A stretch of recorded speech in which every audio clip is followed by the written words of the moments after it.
Back to welcome back to UCD and the class. And sorry, I didn't speak out about the sociology class. I know everyone is up here doing social policy today. Please pass on the message. Anyway, as you know, I'll be running for class rep and Lauren will be as well. So please, let's make this an election.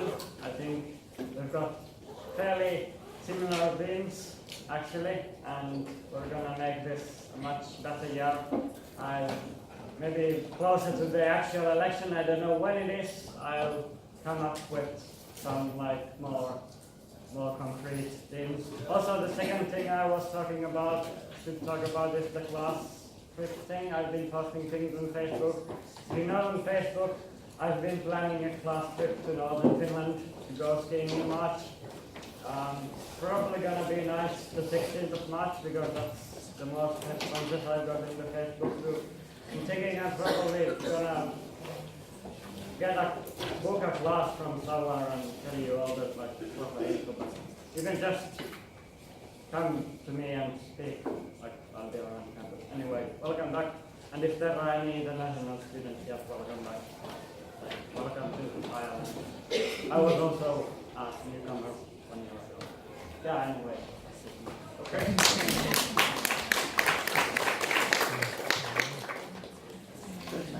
So we have a platform. Stand up or sitting. We'll have questions for you.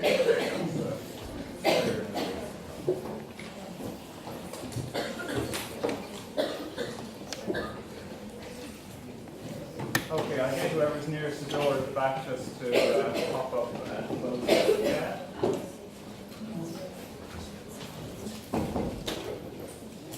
Mainly because the people outside heard what we were talking about in here and they start screaming. Okay. Good morning and welcome to SPOL 250, which has the title of Economics of Social Policy. Generally, the first word of that title tends to put people off. At least that's been our experience over the years. We've kept it. And we kept it for a couple of reasons. Firstly, because it understands you really strongly in terms of your CV and the decades to come to have studied the economics of social policy. Second, because it's really important, I suppose, in terms of understanding the issues and the concepts, which are really, as you'll see shortly, the interface between the interface between economics and social policy, which is really often where public policy is made, and where decisions, indeed either affecting the economy or affecting society, tend to be formed. It's that territory, as you'll see shortly, that we focus on for this course. Okay, what I want to do today is to introduce the course in today's lecture. So, talk to you a little bit about it, talk to you a little bit about that sort of link between economics and social policy. Is this an economics course? No. Although I'm an economist, but anyway, it's not an economics course, it's a social policy course, but it's about the way, I'll talk about it as we go through. But I'll explain sort of economics briefly at the start so that we can put that concept together. And then I want to say a few things about the course outline, a little on the resources for the course as well, something on the assessment for the course, and wrap it up after that. Feel free to interrupt, disagree, not just today, but sort of every morning, as it were, when we meet over the next couple of weeks. Okay, so today what I want to do is just put in the foundation. Why economics and why social policy, and then talk about the rest of the overview of the course and the resources and assessment that follow. So let me start with the economics firstly, sort of put the first bit, and then I'll put social policy with it, and then I'll sort of weave them together, which is very much what this course does. So to start with, for economics, which is defined normally as a social science, so about society, which tends to be focused, or which is focused, on understanding how people and how systems behave. People are very straightforward. Systems are things like governments, things like companies, things like services, like sectors like health or something like that. So that's what economics tends to, or is about. Whereas I suppose social policy, but I don't have to tell you, most of you, but if we were to do a one-line summary of social policy, also social science about society, but focused on policy making to, in effect, promote well-being in society in various different ways. And so they're both sort of in similar places. They're both occupying very complementary and indeed crossing over each other's territory. And you'll see that right throughout this course. And you'll see that sort of link between the two appear quite strongly as we go on. Let me say a few things about economics at the start. Not an economics course, but I don't want you to have a sort of feel for it at the start. So social science focused on understanding people and systems. And I suppose the way economists tend to present that and talk about that is that it's really all about scarce resources. In fact, there's no point studying economics, and there's probably no point studying social policy if there weren't scarce resources. If there weren't shortages of particular things, or there weren't endless needs to be met, and therefore there are choices about which one do you meet or which one don't you meet, or how can we, if we can't afford to do everything, so which of the options that are there do we do, or is what we're doing worth? You never need to ask those questions if you're in the world of endless resources, whether that's endless resources in cash terms, or endless resources in people terms, whatever the case is. But we don't live in that type of world, and therefore we've got to make those choices.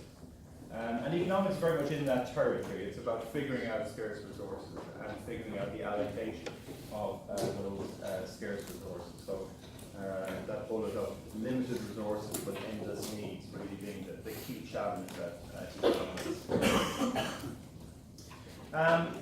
And you can look at and approach economics in all sorts of different ways, but fundamentally it's boiling down to those set of questions and those challenges. Often in economics they talk about a concept called opportunity cost.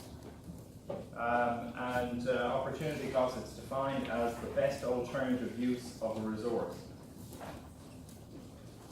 To put that another way, the opportunity cost of doing X is that you can't do Y. The opportunity cost of being here at 9 o'clock on a Tuesday morning is that you're not in bed, or indeed having a cup of coffee or whatever, at 9 o'clock on a Tuesday morning. The best alternative foregone. You can only do one, and the opportunity cost, if you do one, well then you can't do the other. The opportunity cost of building a hotel on a particular piece of land in a city centre is that you can't put housing on that. So it's the best alternative foregone. And often in economics, or a lot of economics, again looks at issues around opportunity cost. So if we're doing this, what's the alternative that we could be doing? And you're asking those questions because of scarce resources and because there are trade-offs and choices to be made. And generally, economics is studied, and it's divided into two parts when it's studied. And one of those is called microeconomics, and the other is called macroeconomics. Sort of two big, micro being small and macro being big. So two different perspectives on economic issues. Let me sort of bring you through the two of those as to what they are. The first, microeconomics, so small, so it's the study of individuals and of households and of businesses and the decisions that they make. So how do individuals behave or households behave and businesses? And therefore in microeconomics they ask questions about the behaviour of individuals or households or firms. I picked out three just sort of semi-relevant ones to mention. So a microeconomic question might be, will people smoke less if the price of cigarettes is increased? Classic microeconomic question.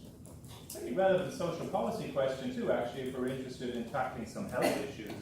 If we're interested in discouraging smoking, we'll come back to talk about health later in the course. Let me read the three questions, I'll ask you about them then. Can we incentivize GPs to open longer? People don't get sick from 9 to 5. GPs mainly operate from 9 to 5. Could we do something to sort of change that around a bit? I'd like to be able to stop people getting sick outside office hours, so maybe we need to change GP. How might you do? How could you get Subsidise. Wait a minute, sorry, I missed it. Subsidise, okay. Do you know what I mean? Hold that thought, can I hold that thought for a second? I want to come back.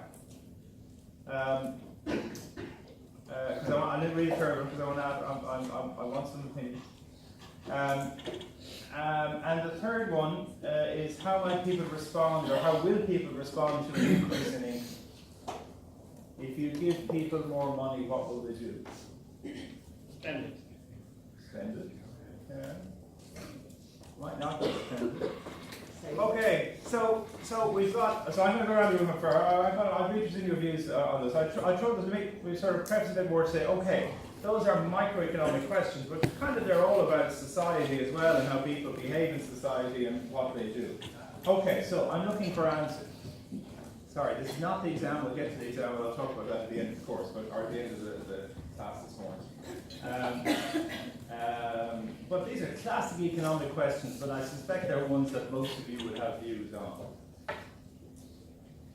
So we could subsidise GPs to open the economy. Yeah, Pay them to give them money to stay open longer. and what they're paid for medical card patients is like nothing. Do you know, there's no incentive there. Do you know what I mean to go above and Okay, beyond so we for could those? do something to sort of incentivise them so that the service was there longer. Any other thoughts on any of those? People will spend money if you give them money. What happens if we don't want people to spend money? Well, we do want people to spend money. To make mandatory open Saturdays if they want to get license. For the GP, you could say, if you want to keep practicing as a GP, you have to open every Saturday, or you have to open. You could change the rules. Yeah, okay. GPs might say, no way. If you do that, we're closing down, and then you end up with less GPs than you started with, and you're in an even worse position. Okay, so it's not easy. Economically for them to work be open. Versus working on the public hospital. Yeah, okay, okay. So we can kind of move the rules around a bit to, if you set the rules, which governments more or less often do, so you could, more or less often, more or less do, so you could, yeah, that might be a way in which you would respond. Or have locums operating at night time. Or you could find new GPs to slot into the system, yeah, you got to train them and find it, yep. Oh, You could have a copay system after hours, okay, and then for people who can't afford said copays, you could just increase the amount of money within their specific health policy. okay, so you could, again, in some way, restructure the financing of the GP service so that it's worthwhile for GPs to open in some way, or yeah, okay, so that's, yeah, over here. Just, I just make the point that when you're talking about three different things here, you're talking about addiction, you're talking about a service, you're talking about money, so I think the same type of intervention wouldn't necessarily No, work. absolutely, yeah. You have to have it, looking for smoking patch education, and so on, but I suppose it says to me that there's not going to be one type of intervention, because There's lots of them, yeah. Hence we have to hold on court rather than the one that getcha, so that's fair point, yeah. Will people stop smoking if you put up the price? Sorry, there was one hand up here. Yeah, actually, You're allowed to interrupt me rather than you put up your hand, so that's okay. Go on. just in terms of the GP's question, I'm kind of thinking is that even, I mean, what if we invested more in the emergency department to make them more accessible? You know, it's always even that question, Yeah. is putting more money or more incentives into GPs or putting more money So in maybe there's more than one problem here. Yeah, Yeah, so maybe and there's I a guess to problem, say yeah. for example, when you give people more money, but obviously that depends on inflation rates and stuff like that, but again, maybe we should have a better net in general in terms of like, should the government want to do provide more services, or should we be giving more cash and letting people make those decisions? But they're all, So I would say safely there, those are three, I mean, they're long-standing questions, but I would be absolutely certain that the Department of Finance is currently thinking about number one. The Department of Health is definitely thinking about number two. Probably the Department of Finance too is thinking about number three in the context of the forthcoming budget, for example, or pay increase they're about to happen, things like that. I'm sorry? Yeah. Can I increase the income with the prices not increased everywhere else as well? So maybe. Not like the products, rent, everything like So if you give people money, they'll spend it, and if they spend it, the prices might go okay, up. so you have to put something in place so the prices don't increase. Yeah. Okay, so there might be sort of a knock-on effect from that too. With the price of cigarettes, if you've rose, people will find the money anyway if they're addicted. They'll find the money anyway. So Or it's by all vaping. more or less to do with education. Yeah. Illegal. Or by kind of the Yeah. illegally imported ones in some way. Will people smoke less if you put the price up? Some will quit, but some will still. Why not make illegal cigarettes like Make them illegal, yeah. UCD have tried to make cigarettes illegal, kind of, so anybody smoke? UCD have tried to make cigarettes illegal, right? If I'm right, there are very small Yeah. corners of the university that you're not smoking. Not sure it works particularly well, but You probably shift demand towards roadies and those kind of things where it's cheaper. yeah, okay. Yeah, people will still smoke. Yeah. Yeah, wait, sorry, I'm missing hands as I go around. Yes, and I come back. The backbenchers need to come into me now.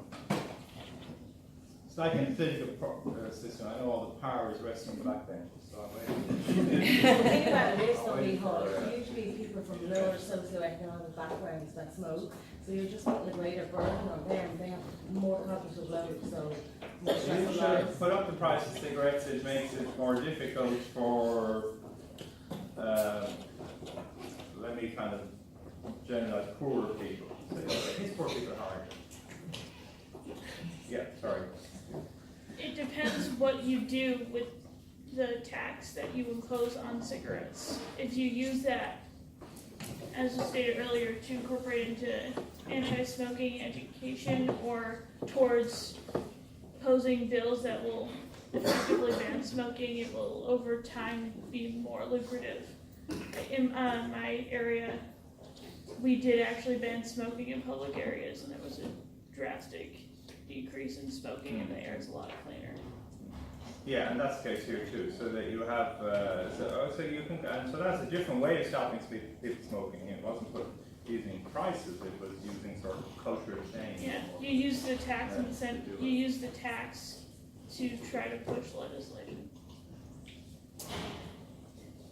So it's an economic question. Stick with the smoking one for a second then. So it's an economic question, but it's a social sort of there's a really clear social context to that economic question. And so if you go into the Department of Finance, at the moment the officials in there are working on the budget, which will be announced by the Minister for the Minister of Finance in early to mid-October. And one of the things they'll be considering is, should we put up the price of cigarettes by 50 cents for a packet of cigarettes? And they tend to put up all the other tobacco products at the same time. And then they'll have a discussion and a debate around that, and the debate and discussion will be, well, if we put it up, why are we doing it? Is it to get the money so we can use it for something else? Will it stop people smoking if we do it? Have they looked at the data though? That's been increasing to see. And so they do look at the data, yeah.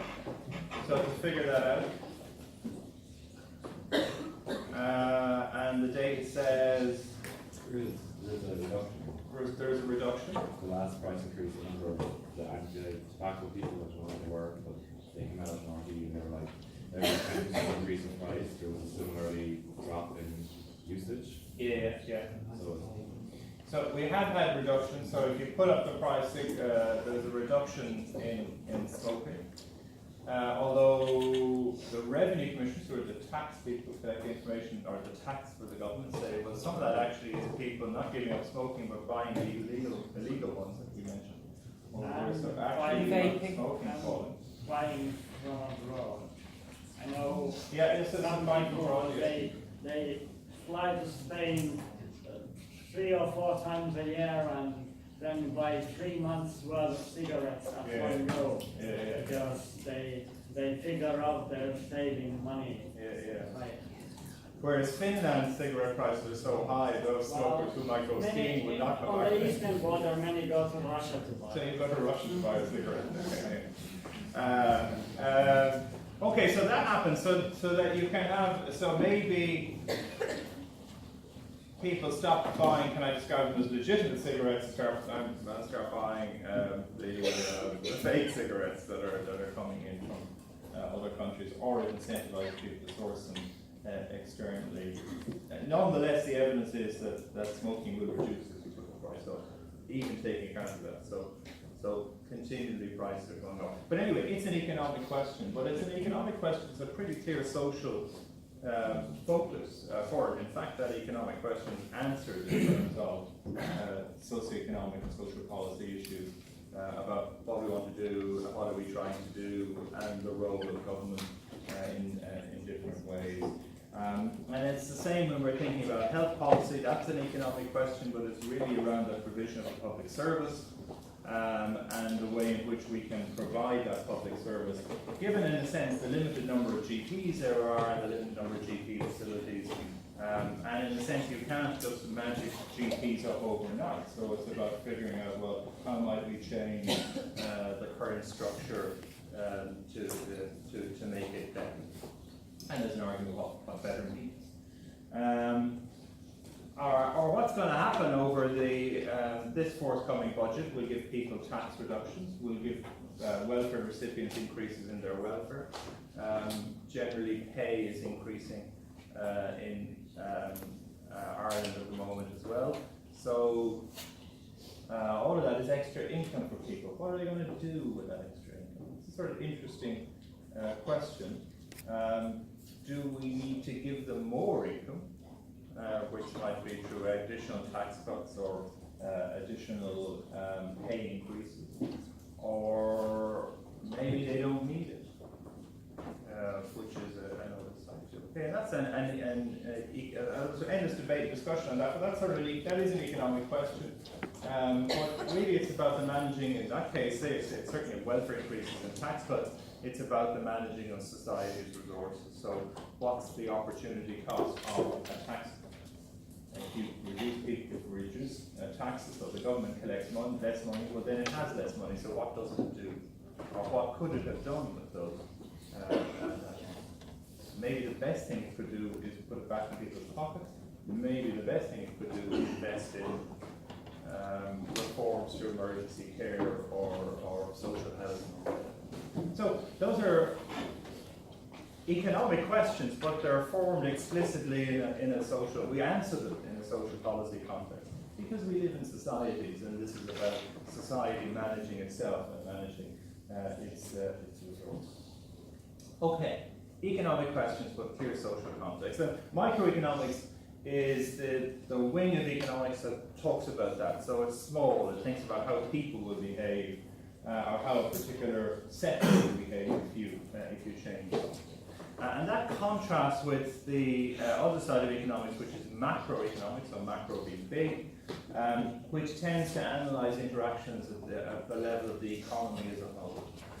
So you're really talking about a country like Ireland or Finland or France or what any other country you want to talk about, and how it will behave and the decisions that it takes. Or maybe we talk about a large region in a country, and what happens or what are the causes or the impacts if the economy grows positively or negatively, up or down? What's the role of a government in an economy like that? And there are different attitudes and different approaches in different countries in terms of the role of government and what it does, and the way in which it might interact with economics and society generally. Okay, and so we got those two perspectives. If we look across what's ahead on a course like this, we're going to encounter both of those as we go through the course. Mainly microeconomics. I mean, lots of those issues arise. We'll see from the structure of the course in just a second. But a number of those macroeconomic issues appear as well, because in a sense, it is often as you see very explicitly for Ireland as we go on, it is the state of an economy or the state of an economy and the resources of an economy can have big impacts on the provision of services or the well-being generally of the society. So there's clear links between the two of those, and that's something we'll talk about as we go along. So I suppose therefore to talk about that phrase of economics, it is as a subject offering a particular perspective, and its perspective on people and systems it tends to focus on things like the role of markets. Come back to what we mean by a market shortly, in the allocation of goods and services. Often we critique the market, don't leave it to the market, or we need interventions in the market. Fair points, but we need to know what the market is first before we can figure out whether it is or isn't working, and we'll come back to that. The role of government, the need for choices between competing goals, because there always are, in a sense, more objectives than there are objectives we can deliver on, so there's a set of choices. And within all of that, the relationship between two concepts, which again we'll come back to talk about on the course, which are concepts of efficiency and equity. Dwell on what are they and what do we mean and which one are we trying to achieve, or can we do both, or whatever the case is. We'll come back to that over the weeks to come as well. So I suppose economics as a discipline and as an area brings to the policy making table a set of views and ideas and perspectives around the allocation of scarce resources and the managing of those scarce resources. And that's pretty fundamental to the decisions that tend to happen at those public policy making tables, which are often social policy decisions about how we allocate resources, about what we do, about what we don't do, and what sort of trade-offs are there when we are reaching and making those decisions, when we as societies are reaching and making those decisions. Okay, so it's an important perspective, and it's an important perspective in understanding both social problems and social policies. It's not the whole story. So there's a nice line from one of the textbooks on page 5, at the very start of one of the textbooks that I'll point you towards for a course like this from a guy called Nicholas Barr around economic theory. He says it's a way of thinking, not a substitute for judgment. So it's a perspective, and it's the perspective that comes to the policy-making table, and indeed it's quite informative in terms of the policy-making table when you look at all of the actors who sit around there and think about how we design policy. Okay, so this course is about putting the economics and the social policy together. That's what its name implies. I'll walk you through the course outline in a second, but I suppose if I stand back from a course like this, I sort of think of it as having 3 parts, which is it's covering concepts, it's covering context, and it's covering applications. And right across the course, you'll see that elements of the course fit into those 3 areas. So we'll talk in this course about concepts like markets. The market doesn't work, or the market does work, or we should leave to the market, whatever the case is, phrases that are used a lot. But let's understand the market first, and then we can think about the critique of it, which we'll do as well. So we'll talk about concepts like the market and concepts like equity and efficiency. So pretty core concepts, as you'll see, and we'll cover those as we go on. Then sort of spread across the course of it, we'll talk about contexts within which the decisions in public policy are made, taking account of the economic and so those contexts include the macroeconomy. Because we're in Ireland, I'll focus a little on the Irish economy as we do that, but if I was in Malaysia, it would be the Malaysian economy, or in Germany, the German economy, or anywhere else. But it's the same perspective or lens that we might bring to this, but here we are. So in that case, I'll talk about the Irish macroeconomy. But other contexts there too, like the welfare state. What we mean by that are the sort of links between the welfare state and the decision making. Well, context around taxation, which the government collects, but which pays for most of the public services that we talk about and think about when we're looking at a lot of social policy, almost all social policy. And also countries such as Ireland, but again it would apply to any other country you want to look at, tend rarely to operate by themselves. But rather, and tend rarely actually to necessarily exclusively make their own rules, but actually sit in a broader international context where there are international rules and international agreements which countries sign up to or adhere to in particular ways. So a country like Ireland, part of the European Union, so there's a set of European rules, but also part of the United Nations, so there's a set of UN rules and so on and so forth. We'll come back to that. So there's that sort of context which is there for social policy and social policy making as well. And then there's, I suppose, a large chunk of the course which is around application, which is sort of taking those concepts and a number of those contexts and then seeing how they play out in application terms. And so we will end up looking at particular sectors of society or the economy, if you want to think about it that way, and look at the we'll look at that from the perspective of that sort of merger of economics and social policy. So we'll look at healthcare, we'll look at education, we'll look at housing, we'll look at issues on income maintenance, we'll look at pensions, and we'll look at transport. You could look at a couple more, but we only have a certain number of lectures, so that's the applications that we're going to there. So in terms of the course outline, then that slots into this in terms of the ground that we'll cover over the next 12 weeks. So I suppose the initial bit of the course is concepts. So we will, over the first 6 lectures, including this one, look at some concepts. So we'll kick in on Thursday to talk about markets and market outcomes, to then over lectures 3 and 4